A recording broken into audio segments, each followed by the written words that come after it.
Welcome to It's All Your Fault on True Story FM, the one and only podcast dedicated to helping you identify and deal with the most challenging human interactions, those involving high conflict situations and the people involved in them. I'm Megan Hunter, and I'm here with my co-host, Bill Eddy. Hi, everybody. And he's back from New Zealand, so welcome back, Bill. Thanks a lot. We are the co-founders of the High Conflict Institute, where we focus on training, consulting, coaching, classes, and educational programs and methods, all to do with high conflict. In today's episode, we've been asked to talk about emotion dysregulation, which we could describe basically as big emotions, and the inability to, and the inability to regulate emotions, in particular associated with those with traits or even more with borderline personality disorder. Before we start, please send your questions to podcast@highconflictinstitute.com or on our website at highconflictinstitute.com/podcast. And you'll also find all of the show notes and links there as well. All right, Bill. So you had a little trip. You got to go trot over to New Zealand. How'd it go? Oh, it was great. It was totally a vacation and included a lot of hiking, which I like to do. Of And course. people ask me, how do I cope with dealing with high conflict all the time? And I say, one of the solutions is getting away from it all and getting into the great outdoors, trees and rocks and flowers and birds and bees and all of that are really, very inspiring and let us know the world kind of goes on regardless of what we do. And that was just great. And getting up really high, they have some really high places. We were above the clouds with some of our hiking. But since it's Wow. summertime, it wasn't really cold. So it's great. Yeah, down there, it was like August there, what's February here. So it just was a wonderful time. Nice. So were you North Island or South Island? We spent a week on the North Island and 2 weeks on the South Island. And when I say we, I was actually with 8 people. So there were 4 couples. All survived. All other? what? Everyone survived? We all did, all 8 of us. It was great. No percent loss. Nice. Well, that's good. Yeah, I think it was an Emerson quote. I go to nature to soothe my soul. And I guess you could add to that and cleanse my brain. Exactly. And there's just so much to be said for that. So welcome back. We missed you and we're glad you're back. So let's talk about big emotions, which it sounds like there was no one in your group of 8 people with big emotions. Because if there were, I would say you would have been doing some fair amount of work and would have had maybe even a little bit of stress. But it sounds like everyone survived. No, what was really great is because of Zoom and COVID and all of that, I haven't spent 3 weeks almost every, all daytime, 8, 10, 12 hours a day with 8 people. And it was really, really nice that no one was blaming each other. There, was a couple minor hiccups and decisions where we should do this, no, we should do that, but nobody was screaming. I don't think anybody was crying. It was just nice. And that's good. Our listeners need to know you can have nice times, that there are a lot of reasonable people out there, and that it's really wonderful to spend time with them. It is. And you definitely wouldn't want to plan a 3-week trip without some knowledge of the people that you're going to be with the whole time, because those things really can blow up. And I've seen it many times. Yeah. And so, brief little day outings are a pretty good idea. Get to know people. Yeah. I might add that everyone in this group I knew at least 30 years. Okay. So it really, we were well vetted. If you don't know them by then, you're not going to know them. So that's right. That's good. Right. That's why we say wait a year if you're dating, because you'll get to see everything. And I think we got to see everything, but it was in a reasonable range. And it was just wonderful that way. Good. So let's talk about big emotions, particularly in association with borderline personality disorder. And I guess we should sort of start by explaining what that is. Essentially, it's someone who has a difficult time in relationships. And part of the disorder itself is this inability to regulate emotion. Would you say that's across the board, Bill, for everyone who's diagnosed with BPD? I would say everyone I've met with BPD has an emotion regulation problem. Some of them more self-aware than others, but it seems to be the predominant symptom. And there was actually talk about 20 years ago of trying to rename it from borderline to emotion regulation disorder, because that's Mm. really maybe the predominant symptom that you see with that. So I would say it's very consistent with that diagnosis. But to add something, some people say that borderline personality disorder really should be post-traumatic stress disorder, that people with PTSD often have dysregulated emotions and that they don't necessarily have a personality disorder. I see those as two separate things, and I think most clinicians and researchers do. But often in early childhood, there was abuse, there may have been trauma, and that may be a factor, and I'm sure you're going to get into that. Mm. Well, yeah, but so emotion dysregulation disorder is probably a pretty good description of of the disorder. Um, But I don't think it like you said, it doesn't cover it all, and I think Right. and or, does some of it come from genetics? I think it's probably likely that some does because there's often or maybe all the time a, um, correlation with emotional sensitivity, which is different from emotion dysregulation, yes?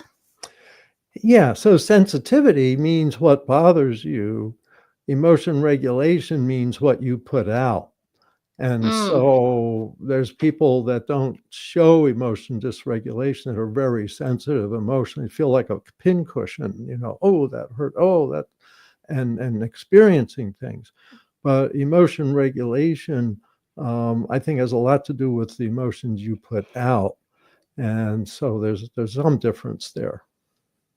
So that's interesting. So the what you're putting out there is this is the big emotion that we're talking about that is outside regular emotion that most people have, right? We all have emotions across the spectrum, and but people with borderline seem to be, kind of go. Very quickly into big emotions. They can be very regulated and then dysregulated. So, what is causing that? Because I think it's extremely confusing to those from the outside who are just trying to figure this out, and they're experiencing someone who has just rapid fire emotions and goes from a calm state to a very angry state, and just hurling some, maybe some really awful things at to someone else at that time. And just today I was explaining this to someone and holding up the right hemisphere of our plastic brains. I don't Yeah. have mine with me here today, but um, and it's like, shaking a piggy bank and you're trying, there you go, shake a piggy bank and you're trying to get the coins to drop out of the bottom of that little piggy bank, right? And just all the stuff that's coming out is, maybe curse words, I hate you, you are the devil, you are the worst, just these kind of really awful things. And it's just kind of all shaking around in there. And it comes out in these moments of emotion dysregulation. So what makes it go so quickly into that state? Well, my belief, a lot of reading, but not, there's always more to know. First of all, is I think there are some genetic tendencies, and some people may be born with really the framework for borderline personality disorder. And we see this in families like with several children, and one has this and the others don't. It's the same parenting, the same environment, everything's the same, except one person has these tendencies. So I think there are some genetic tendencies, at birth. Marshall Lanahan, who's kind of the big name in borderline personality disorder treatment, talks about a lack of a fit between the child's kind of emotions and the parent's management of emotions. So the child may be difficult. A parent, let's say, has had a lot of experiences, maybe their third or fourth child, is calm around a difficult emotional child, may really help the child learn to manage their emotions pretty well, even though they have a pull to be, more extreme. Whereas another parent, maybe it's their first child, they don't know what to do. They scream at the child, shut up, stop yelling, stop crying, whatever, which escalates the emotions of the child. So, that early genetic tendencies of birth is a factor for some, I won't say for all. Then early childhood is when you learn self-regulation. And so starting really around 2 and 3, a child's born kicking and screaming. People say, kids are born high conflict. And I agree. And our job is to try to help them manage their emotions and their behavior and who they kick and scream at. And so early childhood's when you should be learning that. 2, 3, 4 years old, you're really learning emotion regulation. And what happens is if there's an insecure attachment with the parent or parents in those early years, starting maybe 1.5 to 2, when they start being able to have a little bit of self-awareness, control, etc., is that they need to the parents need to start teaching that by their behavior. And a lot of early childhood learning is by mirroring your parents. And so if you're kicking and screaming and your parent stays calm and says, Johnny, calm down, we're going to eat soon, you're doing okay, and stay with a calm tone of voice, the child often starts mirroring that tone of voice and learns emotion regulation from an adult who's emotionally regulated. Now, if they don't And the have, opposite is true yes. too, right? So, Which is where so I if think you're going. So if the parent starts kicking and screaming back at the child learns kicking and screaming is what you do in relationships. And so they don't learn that. And so one theory really is that kids just don't learn emotion self-regulation with insecure attachments, with dysfunctional parents, and especially parents who may have borderline personality disorder. So their dysregulation gets passed to the child. Child sees it as a role model, also experiences it. When they have upsetting emotions, they don't experience anyone calmly helping them calm down. So early childhood lack of learning, but a third piece in early childhood would be child abuse. Child's getting abused.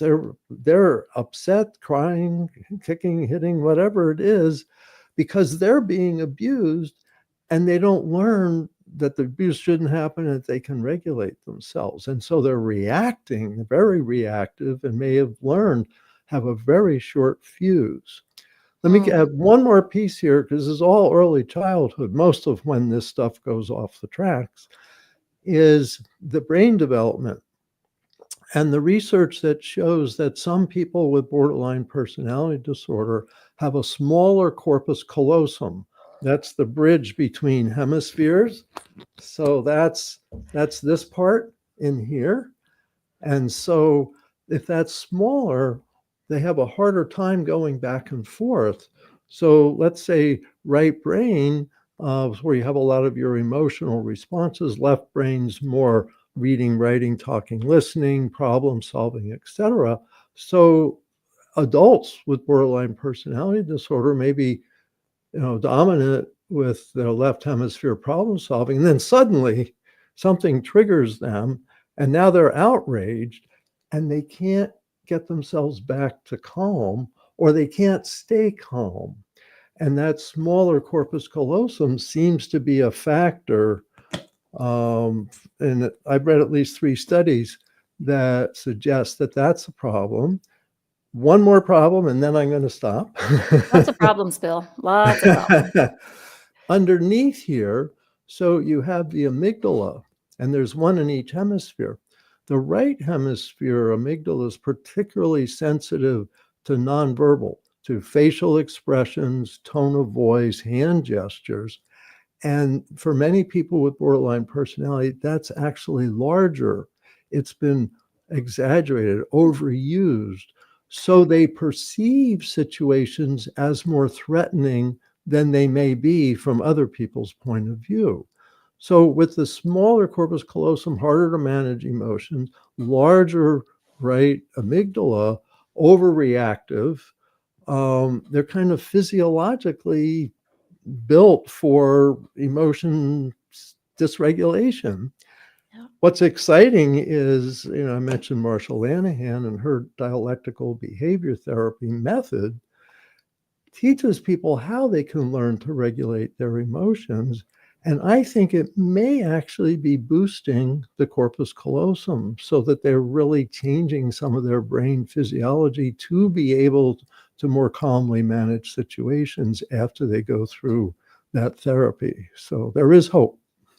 Interesting. So the corpus callosum may be able to change, but the amygdala doesn't. I find this fascinating because it's almost like like a muscle. You can Yeah, make that muscle bigger, and the amygdala grew to be too big because of negative inputs, but it can't reduce back down, right?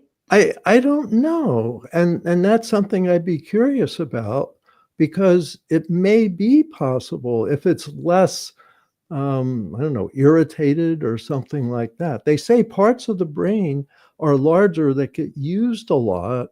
Like taxi drivers in New York City have a larger geography section in their brain because Really? they're using that all the time. Yeah.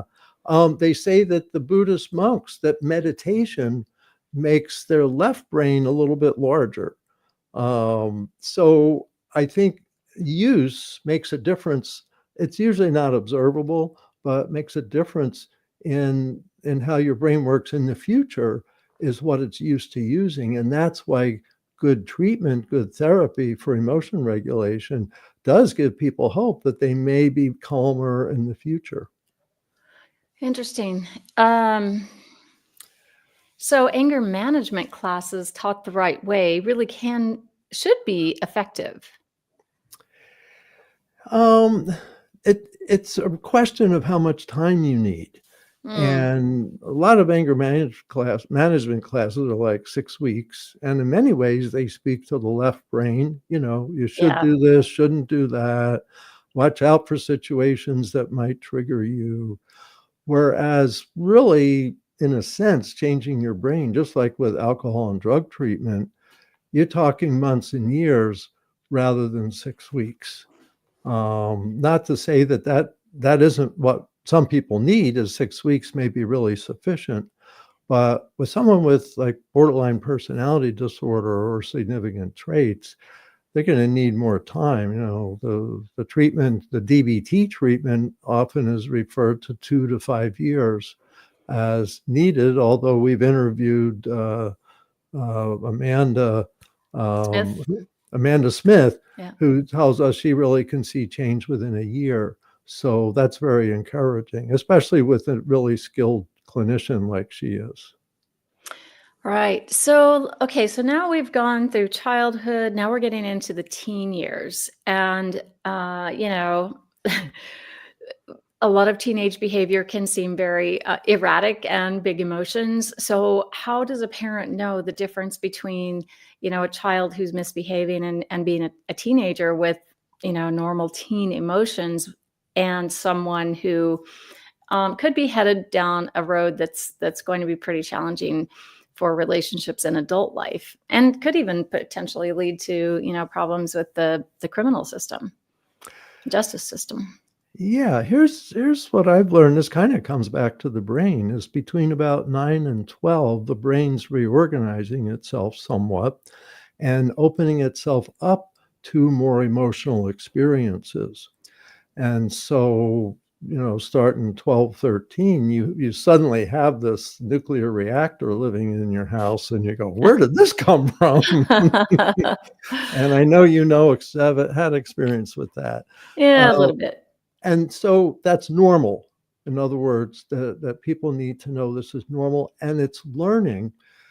The prefrontal cortex of the brain is the last to develop, and that does a lot of its development in adolescent years, and that's the control Mm. center, and it tells your amygdala, calm down, it's not a crisis, your boyfriend will call you back, and if he doesn't, you'll find a better boyfriend. So it's not a crisis.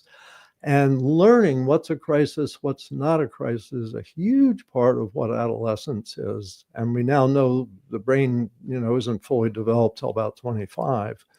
So every teenager has to learn emotion regulation in a sense over again, because now you have these new systems in your brain, more openness to emotion and more involvement of emotion, because relationships are going to be the future.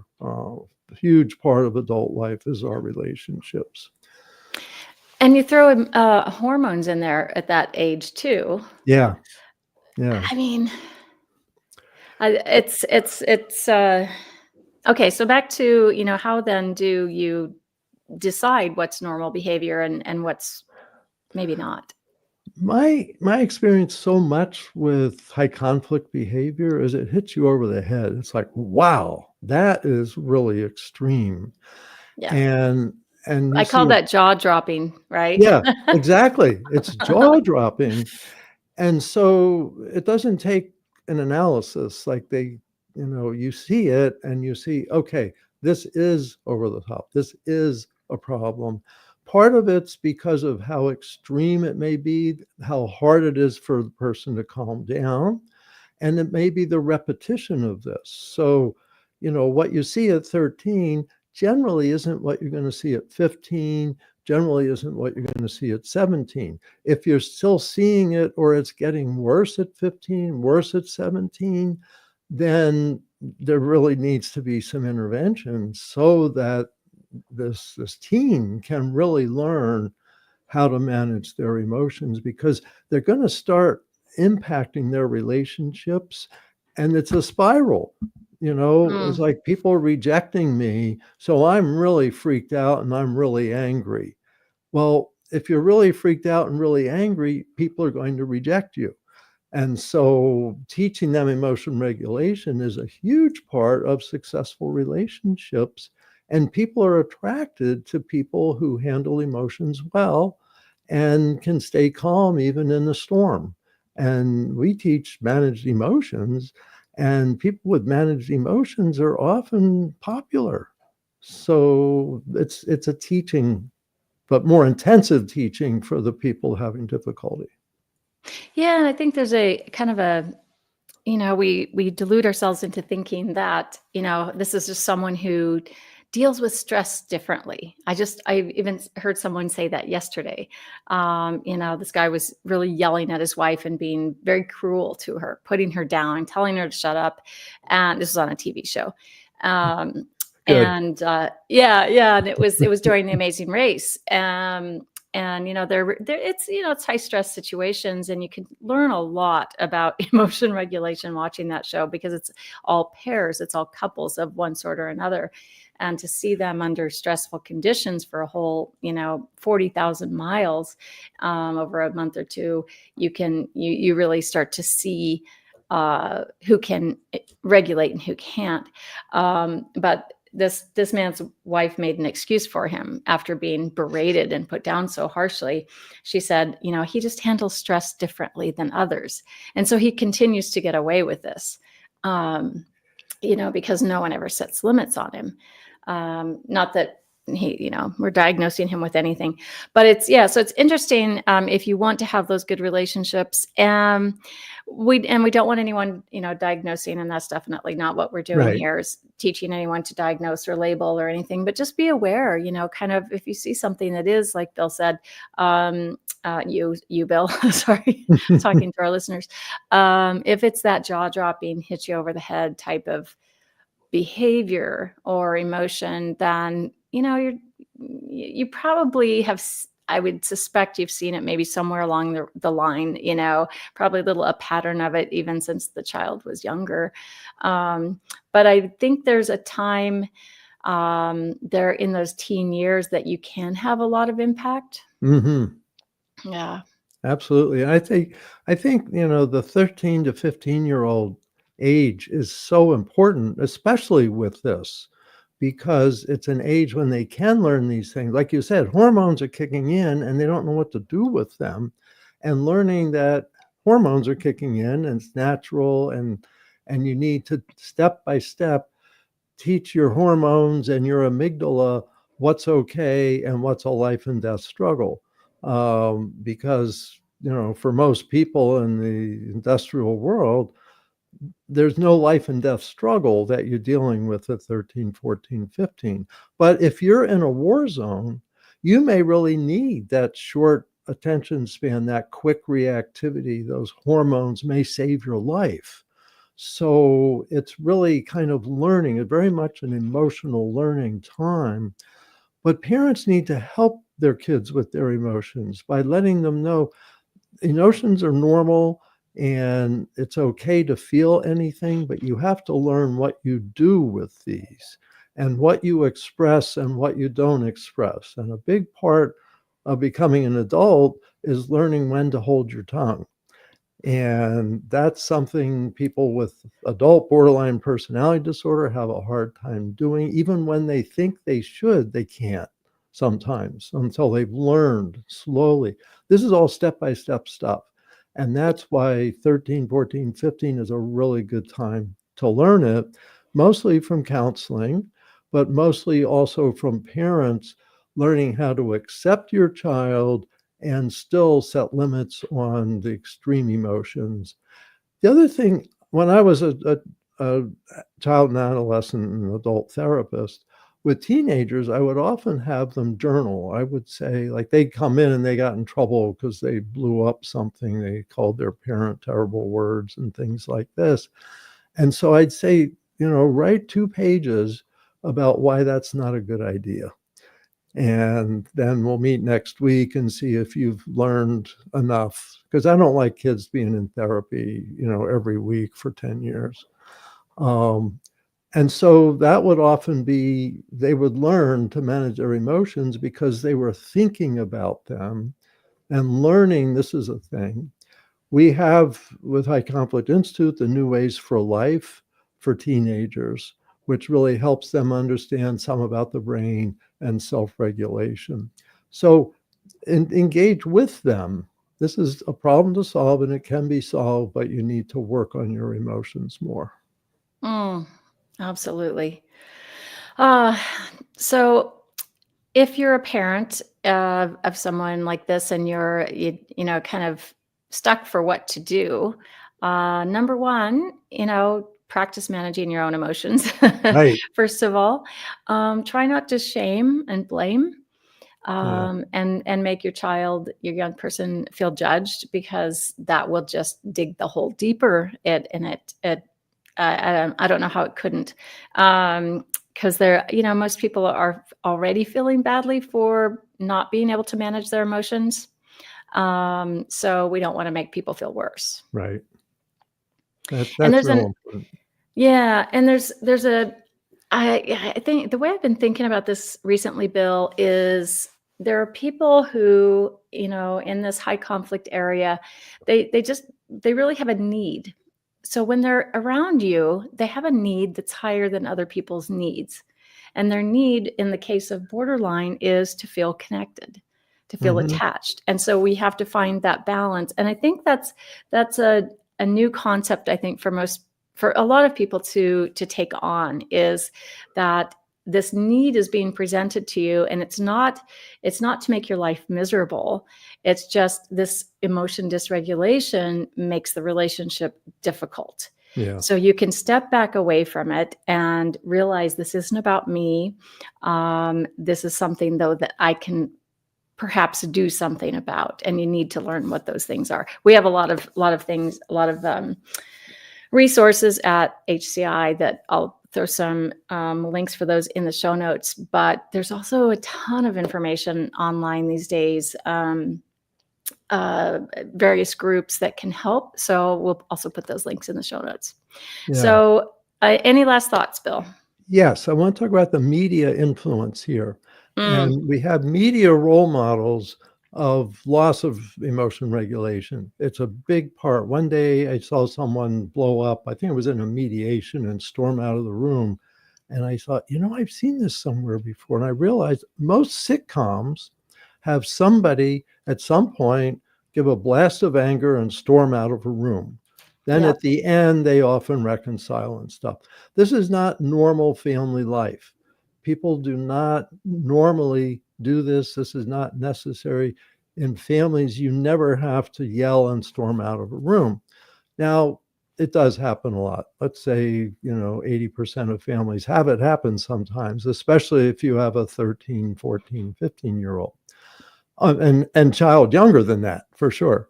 But the idea is media is teaching high conflict behavior and teaching emotion dysregulation. And I think we need to help parents teach their kids, this is not healthy, this is not good for you, this is drama, this is fantasy, it's fun to watch, but it's not fun to live with. And so be self-aware that you don't absorb that stuff. The last thing I want to say is about social media.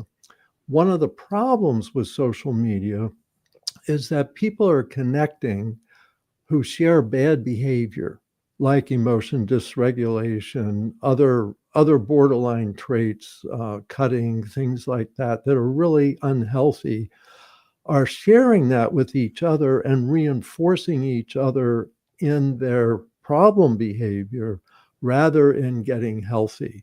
I've Yes. worked for a lot of years, alcohol and drug treatment, where the group helped pull people up into healthier behavior.